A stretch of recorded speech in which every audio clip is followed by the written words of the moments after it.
नमस्कार साथियों। संसद वीडियो के बाद आज हम संसद का एक अंग राज्यसभा यानी इसकी सामान्य जानकारी देखिए। हमने सर्वप्रथम पढ़ा संसद,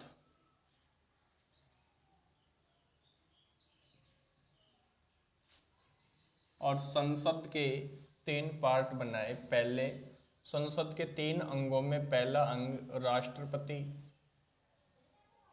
दूसरा राज्यसभा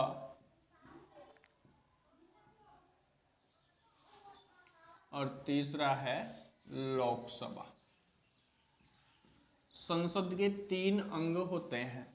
हमारी जो संसद है संवैधानिक स्थिति में अनुच्छेद 79 में है।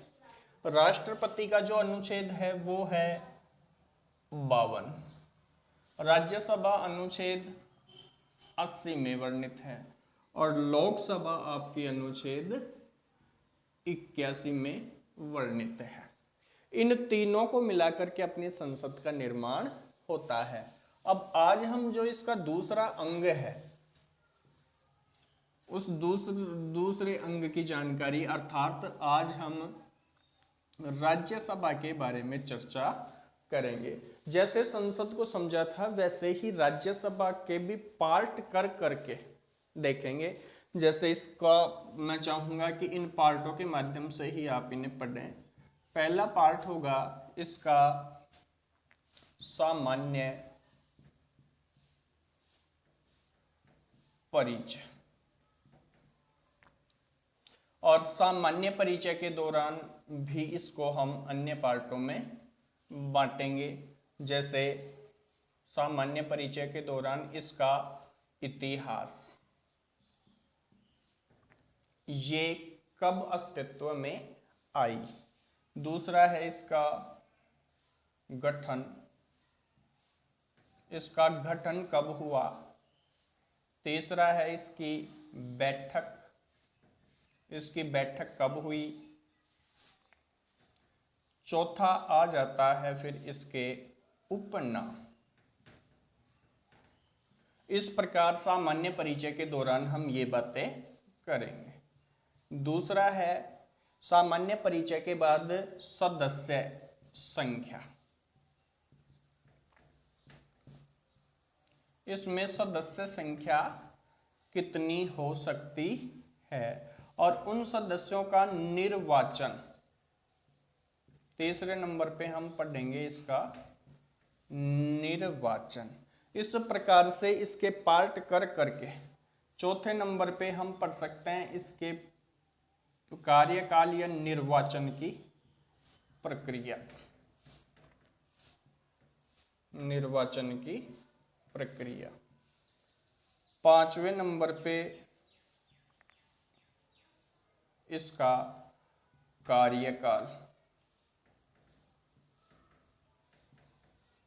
छठवें नंबर पे इसकी योग्यता। राज्यसभा के जो भी सदस्य बनेंगे उनकी योग्यता। अब ये राज्यसभा का जो बिंदु है थोड़ा सा लंबा है तो इसको दो पार्टों में हम देखेंगे। शुरू के पार्ट में हम देखेंगे सामान्य परिचय। सामान्य परिचय में देखेंगे इतिहास, गठन, बैठक और उपनाम। राज्यसभा का इतिहास क्या है, गठन क्या है, बैठक कब हुई थी, उपनाम क्या क्या है। दूसरे नंबर पे सदस्यों की संख्या कितनी होगी। तीसरे नंबर पे निर्वाचन कैसे किया जाता है और निर्वाचन कौन करता है और निर्वाचन की प्रक्रिया क्या है। पांचवें नंबर पे पढ़ेंगे राज्यसभा के सदस्यों का कार्यकाल कितना होता है और छठवें नंबर पे देखेंगे राज्यसभा का सदस्य बनने के लिए योग्यता क्या है।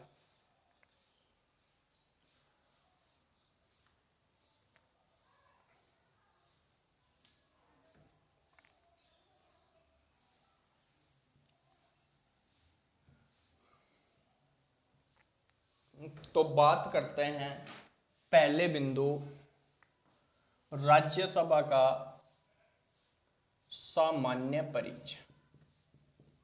पहला बिंदु है सामान्य परिचय। सामान्य परिचय जैसा कि कह रखा है अनुच्छेद 80 में। अनुच्छेद 80 के अंतर्गत राज्यसभा में बताया गया है, तो इसको 4 बिंदुओं में हमने विभाजित किया। पहला बिंदु है इतिहास। देखिए इतिहास क्या है। राज्यसभा कब अस्तित्व में आई, अर्थात भारत देश जब आजाद नहीं था, यहाँ अंग्रेजों का शासन था, तो अधिनियम 1919 से पहले यहाँ पर एक सदनात्मक व्यवस्था थी, जिसे केंद्रीय परिषद के नाम से हम लोग जानते हैं, जो आगे चल करके लोकसभा के रूप में परिवर्तित हुई। फिर अधिनियम 1919 में द्विसदनात्मक व्यवस्था प्रारंभ की गई, और उस द्विसदनात्मक व्यवस्था में राज्य परिषद, अर्थात हम कह सकते हैं कि अधिनियम 1919 से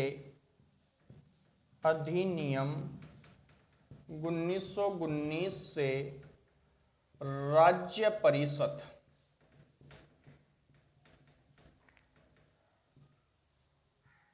के रूप में राज्यसभा अस्तित्व में आई।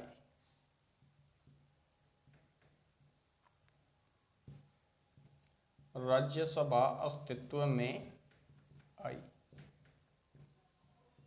द्विसदनात्मक, ये ध्यान रखना, द्विसदनात्मक व्यवस्था के तहत।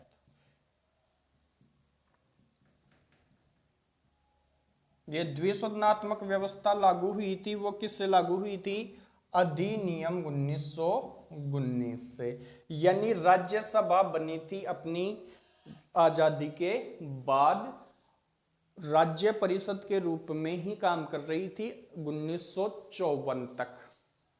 इतिहास क्या कहता है इसका कि 1954 में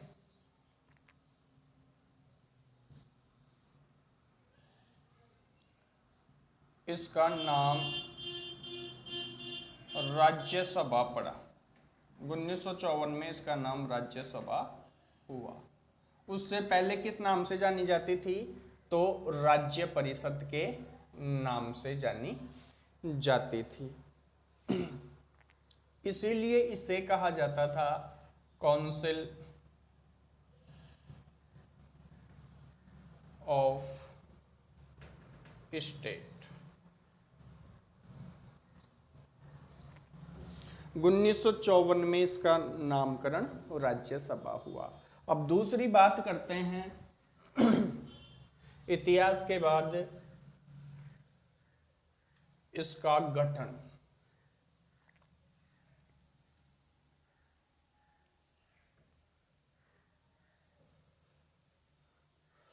आजादी के बाद दूसरे बिंदु पे हम चर्चा करेंगे सामान्य परिचय में। दूसरा बिंदु अपना गठन।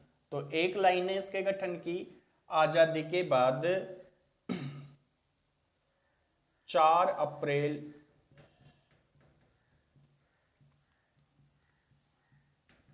1952 में राज्यसभा का ऑब्लिक, ध्यान रखें यहां पे क्योंकि अभी राज्य परिषद है, तो दोनों नाम आप याद रखेंगे। राज्य परिषद का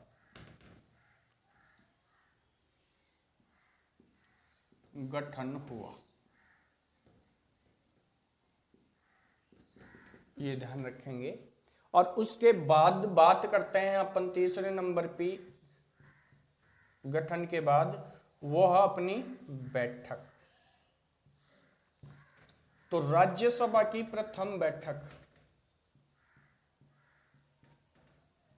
राज्यसभा की प्रथम बैठक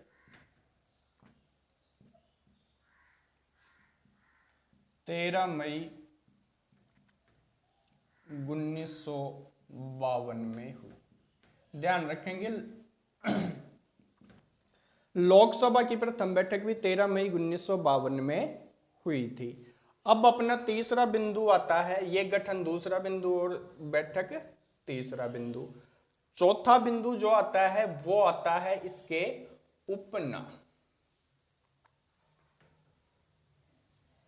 राज्यसभा के उपनाम क्या क्या हैं? तो चौथे बिंदु के अंतर्गत हम लोग देखेंगे। देखिए, सबसे पहला नाम, चौथा बिंदु है सामान्य परिचय में राज्यसभा के उपनाम। उपनाम, सबसे पहला उपनाम है इसका द्वितीय सदन। ध्यान रखना, क्यों है यह द्वितीय सदन? तो अभी मैंने बताया कि पहले एक सदनात्मक व्यवस्था थी और वो थी केंद्रीय, जो आगे चल करके लोकसभा के रूप में परिवर्तित हुई। फिर 1919 में द्विसदनात्मक व्यवस्था प्रारंभ हुई। द्विसदनात्मक का मतलब है कि एक सदन तो था, दूसरा सदन कौन सा हो गया? राज्यसभा। इसलिए इसे द्वितीय सदन के नाम से जानते हैं। तो पहला सदन लोकसभा और द्वितीय सदन ये। दूसरा इसका नाम है स्थायी सभा,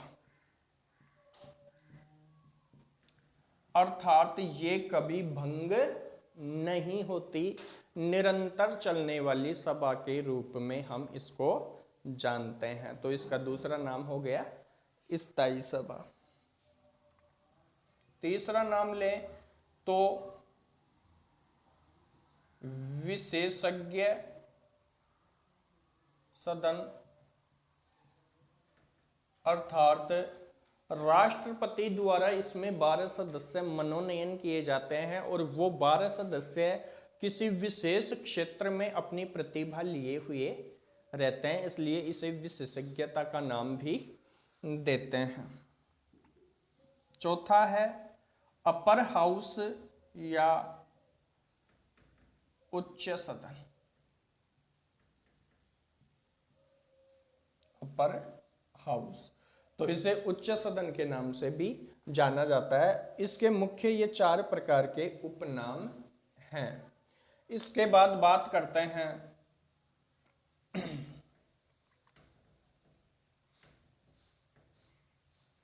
ये इस प्रकार से अपना राज्यसभा का सामान्य परिचय।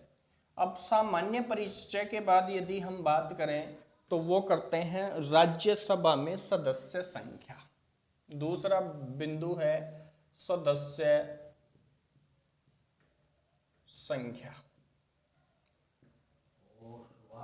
राज्यसभा में सदस्य संख्या कैसे हो? तो इसके लिए राज्यसभा में हम देखें, ये सदस्य संख्या है वो अनुच्छेद 1 में है, 80(1) में वर्णित है। इसके लिए देखेंगे कि कुल सदस्य संख्या होगी 250 और इन 250 को 2 भागों में बांटेंगे। पहला 238 और दूसरी 12। अब ये कैसे हैं? 238 को पुनः 2 भागों में बांटेंगे। पहला 233 और दूसरा 5। अब फिर इनको बांटेंगे, तो पहले इसको समझ लीजिए। राज्यसभा में सदस्यों की संख्या 250 होगी, जिनमें से 238 5 प्लस 233, तो 233 तो होगी राज्यों से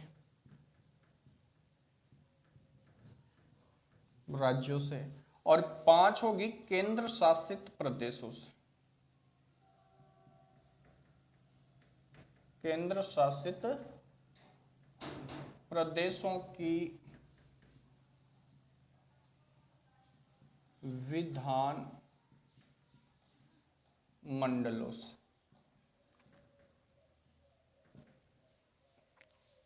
और 12 जो संख्या है वो करेगा राष्ट्रपति मनोनयन। राष्ट्रपति किनको करेगा? किसी क्षेत्र में विशेषज्ञता रखने वाले, विशेषज्ञता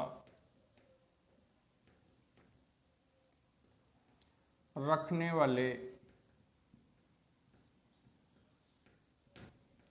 लोगों को।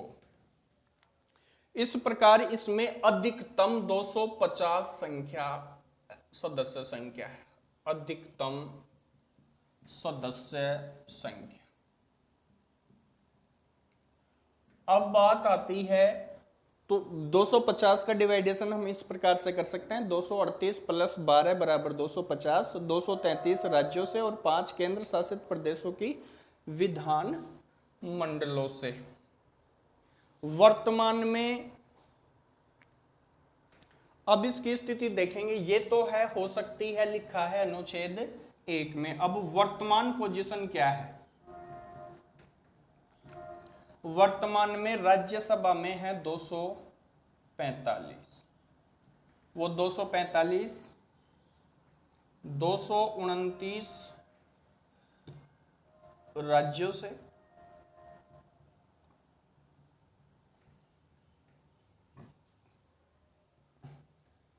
प्लस 4 केंद्र शासित प्रदेशों की विधानमंडलों से, केंद्र प्रदेशों से।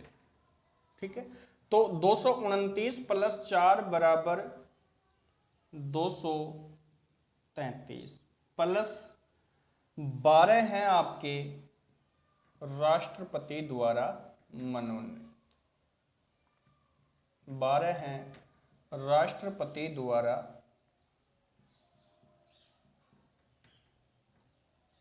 मनोनीत। वर्तमान स्थिति आपकी यह है। इस प्रकार टोटल हो जाते हैं अपने 245। इसके बाद यदि हम बात करें तो वो है राज्यसभा सदस्यों का निर्वाचन।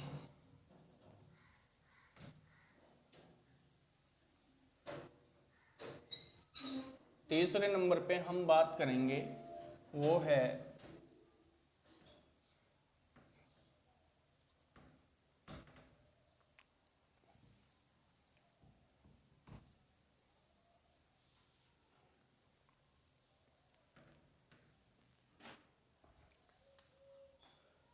तीसरे नंबर पे राज्यसभा सदस्यों का निर्वाचन। और इससे तात्पर्य है कि राज्यसभा सदस्यों का निर्वाचन कौन करता है? अपना प्रश्न है, कौन करता है? तो राज्यसभा सदस्यों का निर्वाचन 2 प्रकार के सदस्य मिलकर के करते हैं। यानी पहला, हम जनता। कौन करता है निर्वाचन? तो पहली बात तो जनता।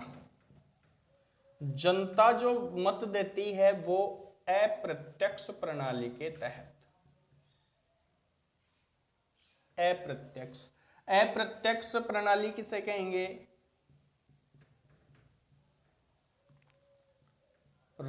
राष्ट्रपति के जैसे,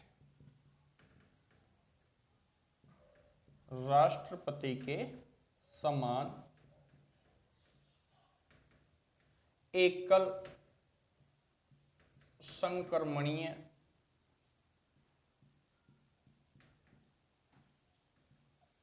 पद्धति द्वारा।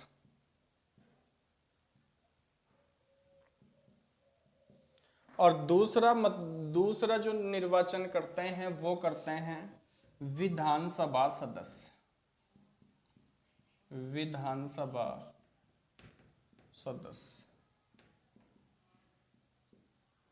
विधानसभा सदस्य। विधानसभा सदस्य जो निर्वाचन करते हैं वो करते हैं प्रत्यक्ष पद्धति से, प्रत्यक्ष पद्धति से, यानी खुले रूप से। इस प्रकार से तीसरे बिंदु में हम देख सकते हैं राज्यसभा सदस्यों का निर्वाचन कौन करते हैं, किस प्रकार से करते हैं। और ये बात है अपनी अनुच्छेद 80 के भाग 4 में। अब इसी के अंतर्गत हम चौथा बिंदु ले सकते हैं, और वो चौथा बिंदु है कि निर्वाचन तो ये लोग करते हैं, लेकिन निर्वाचन की चौथा बिंदु अपना आ जाता है निर्वाचन की प्रक्रिया। निर्वाचन की प्रक्रिया, तो इसमें राज्यसभा सदस्य प्रत्येक राज्य से जाएंगे। तो राज्य के लोग जो प्रक्रिया अपनाते हैं, अभी हमने देखा कि लोग करेंगे तो जनता करेगी, लेकिन यह अप्रत्यक्ष रूप से करेगी, और प्रत्यक्ष रूप से कौन करेगा, विधानसभा सदस्य। अब इनकी जो प्रक्रिया होगी वो प्रक्रिया क्या है, देखिए निर्वाचन की प्रक्रिया सेम एग्जाम्पल से समझेंगे कि जिस प्रकार राष्ट्रपति का मतदान होता है, और राष्ट्रपति के मतदान के लिए 50 प्रस्तावक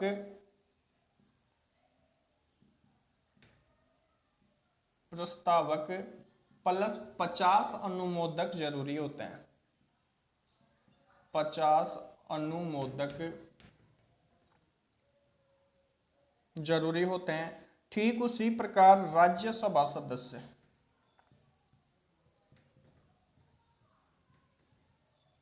राज्यसभा सदस्य के लिए 5 प्रस्तावक प्लस 5 अनुमोदक जरूरी होते हैं।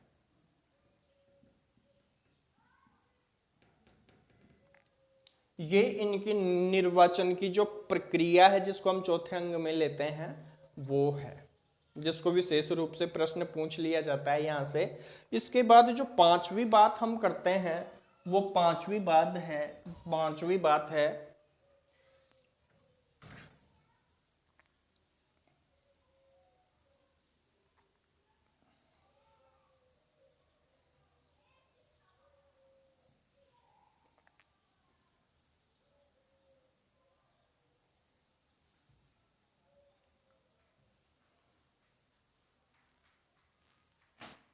राज्यों की सीटों का बंटवारा। राज्यसभा की राज्यसभा दिख रहा है, हमारा टॉपिक चल रहा है राज्यसभा की पांचवा बिंदु है राज्यसभा की सीटों का बंटवारा। देखिए, जैसा कि हम जानते हैं कि प्रत्येक राज्य संसद में अपने सदस्य भेजेगा और माध्यम होगा राज्यसभा। तो राज्यसभा में प्रत्येक राज्य के लिए सीटों का बंटवारा किया गया है, यानी कुल सीट कितनी है, 250। 250 में से 12 सीट कौन लेगा, राष्ट्रपति मनोनीत करेगा, और 238 सीट राज्य देंगे। वर्तमान में 233 सीट राज्य दे रहे हैं। तो देखिए सीटों का बंटवारा सबसे पहले तो किस माध्यम से देखेंगे अपन, किस सीटों का बंटवारा किया गया, वो क्षेत्रफल के आधार पर ना करके, क्षेत्रफल के आधार पर ना करके जनसंख्या को पैमाना बनाया गया। जनसंख्या को पैमाना बनाया, पहली बात।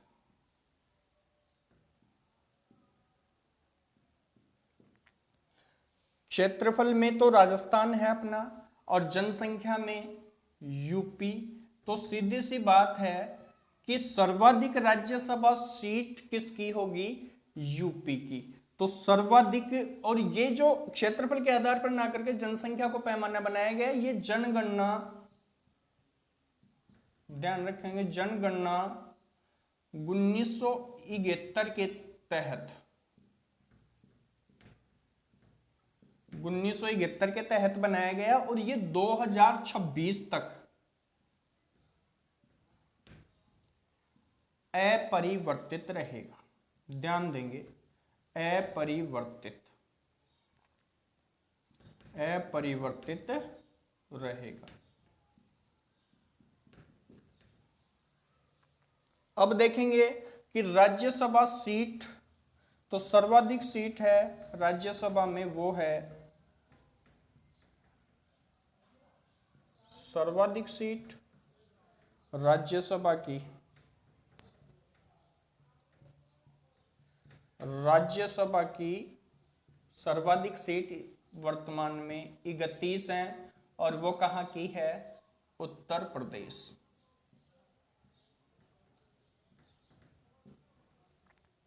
दूसरे नंबर पे न्यूनतम सीट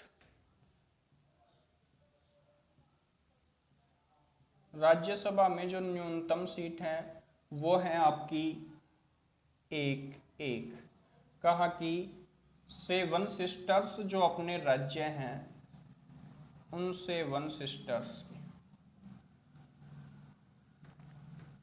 एक सीट। और यदि अपने राजस्थान राज्य की बात करें तो राजस्थान राज्य में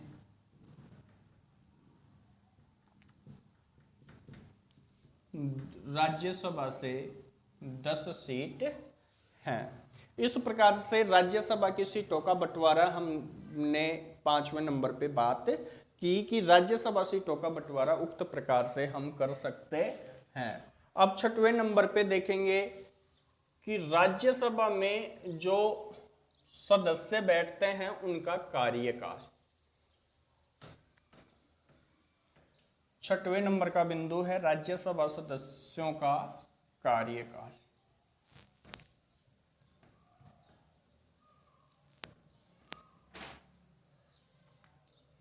छठवें नंबर की बात आती है राज्यसभा सदस्यों का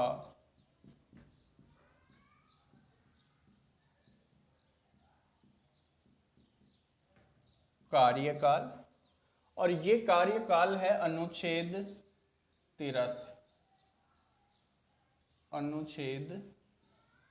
83 में वर्णित है। कार्यकाल मुख्य रूप से रहेगा 6 वर्ष। कब से, गठन कब हुआ, 1952 से। प्रक्रिया क्या है, 1/3 सदस्य प्रति 2 वर्ष सेवानिवृत्त होते हैं। ये इसकी प्रक्रिया है। अब जो 1/3 सदस्य सेवानिवृत्त होते हैं उसकी जो प्रक्रिया है वो कैसे है वो समझिए। जैसे मान लीजिए, सपोज कर सकते हैं आप कि 6 सदस्य हैं, 6 सदस्य राज्यसभा में हैं। 1952 में 6 सदस्य हैं।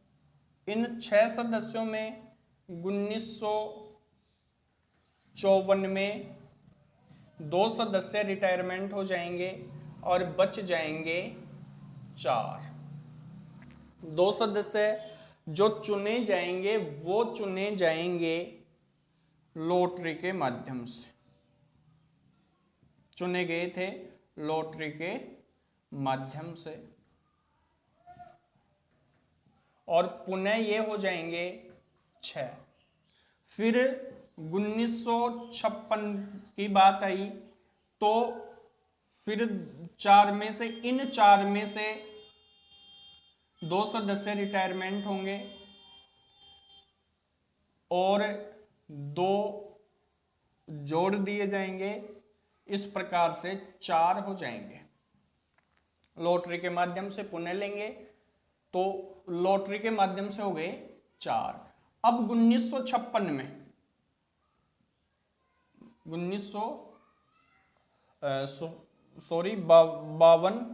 में 6, 54 और 56, इनमें 6 हो जाएंगे।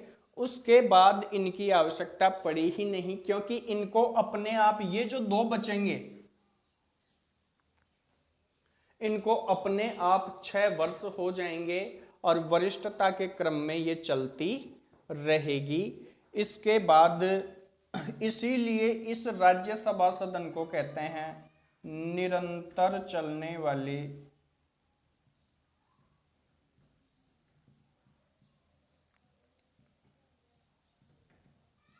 सभा, क्योंकि अब ये प्रक्रिया आज तक चली आ रही है। 2 साल में सेवानिवृत्त हो जाते हैं और 2 साल में पुनः राज्यों से 1/3 के अनुपात में सदस्य भेज दिए जाते हैं। इस प्रकार से राज्यसभा सदस्यों का जो कार्यकाल है वो कितना हो जाता है आपका 6 वर्ष। यानी अब इस लॉटरी की कोई आवश्यकता नहीं है जो शुरू के वर्षों में थी। नेक्स्ट 7वां बिंदु हम देखें वो है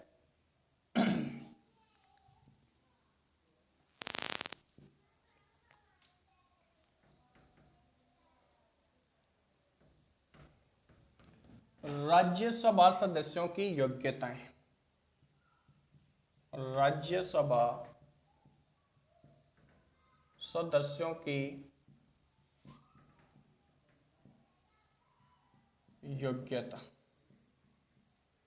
और राज्यसभा सदस्यों की योग्यता है वो है अनुच्छेद 84।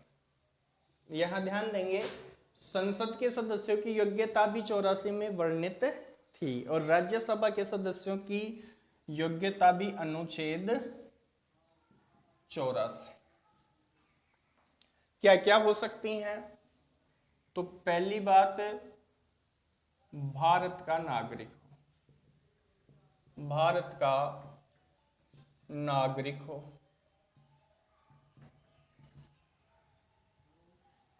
बावड़ा नहीं हो, वह दिवालिया नहीं हो, पागल व दिवालिया ना हो। तीसरा है किसी लाभ के पद पर नहीं हो, किसी लाभ के पद पर नहीं हो। और चौथा है उम्र 30 वर्ष से कम नहीं हो। इस प्रकार राज्यसभा सदस्यों की योग्यता अनुच्छेद 84 में वर्णित है। राज्यसभा के बारे में हम और भी बातें पढ़ेंगे, यानी 7 से 8 बिंदु और पढ़ेंगे। जैसे राज्यसभा का जो अध्यक्ष है वो कौन हो, कैसे हो, राष्ट्रपति की राज्यसभा के साथ संबंधता, इस प्रकार से वो हम देखेंगे नेक्स्ट वीडियो में। जय हिंद, जय भारत।